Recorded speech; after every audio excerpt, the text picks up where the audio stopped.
अवैध घुसपैठियों के खिलाफ कार्रवाई का रोड मैप तैयार। दैनिक जागरण के कार्यक्रम में अमित शाह ने किया खुलासा। केंद्रीय गृह मंत्री अमित शाह ने कहा कि घुसपैठियों को देश का भविष्य तय नहीं करने दिया जाएगा।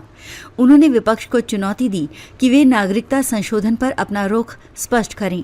शाह ने घुसपैठ को लोकतंत्र, संस्कृति और सुरक्षा के लिए खतरा बताया। उन्होंने जनसंख्या परिवर्तन मिशन के रोड मैप का खुलासा किया, जिसका उद्देश्य अवैध घुसपैठ का मूल्यांकन करना है। उन्होंने कहा कि सरकार देश की संस्कृति और लोकतंत्र को बचाने के लिए प्रतिबद्ध है।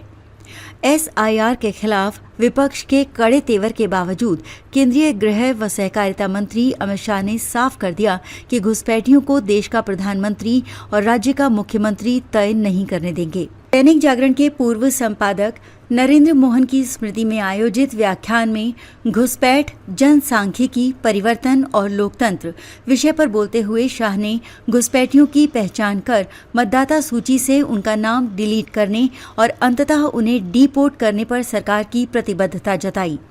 शाह ने साफ किया कि मतदाता सूची के शुद्धिकरण के लिए SIR आजादी के बाद से ही चल रहा है, लेकिन सिर्फ अपने वोट बैंक को बचाने के लिए विपक्ष इस समय इसका विरोध कर रहा है। अमित शाह के अनुसार बिहार में SIR संविधान के अनुरूप और सुप्रीम कोर्ट की निगरानी में हो रहा है। इसके बावजूद विपक्ष का इसके खिलाफ जुलूस निकालना संविधान की मर्यादाओं के खिलाफ है।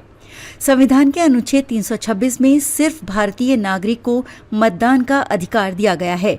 उनके अनुसार निष्पक्ष चुनाव के लिए संविधान के अनुरूप तय मतदाताओं की सूची तैयार करना जरूरी है। उन्होंने विपक्ष को चुनौती दी कि यदि सिर्फ नागरिक के अधिकार को खत्म कर भारत में रहने वाले सभी लोगों को मतदान का अधिकार देना चाहता है तो संसद में इसके लिए प्रस्ताव लेकर आएं। उन्होंने बताया कि कई क्षेत्रों में 20%, 30%, 15% और 11% घुसपैठिए मिले हैं।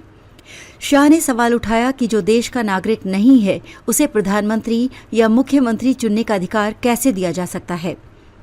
उन्होंने कहा कि घुसपैठिया हमेशा राष्ट्रहित को ध्यान में रखकर नहीं, बल्कि ये देखकर वोट करेगा कि कौन उसे इस देश में रहने देगा। उन्होंने कहा कि जब तक मतदान का मकसद राष्ट्रहित नहीं होगा, लोकतंत्र कभी सफल नहीं हो सकता। उन्होंने साफ किया कि देश कौन चलाएगा, ये सिर्फ देश का नागरिक ही तय कर सकता है। शाह ने स्वीकार किया कि प्राकृतिक चुनौतियों के कारण बांग्लादेश की सीमा को पूरी तरह से सील करना संभव नहीं है, लेकिन घुसपैठ करने के बाद पहली बार कोई घुसपैठिया किसी गांव में ही जाता है। वोट बैंक के लिए घुसपैठियों को संरक्षण के लिए पश्चिम सरकार को जिम्मेदार ठहराते हुए उन्होंने कहा कि आज तक किसी पटवारी ने एक भी घुसपैठिए के खिलाफ शिकायत दर्ज क्यों नहीं करवाई। उन्होंने आरोप लगाया कि कलेक्टर के ऑफिस में सभी घुसपैठियों का आधार कार्ड बनाया जाता है।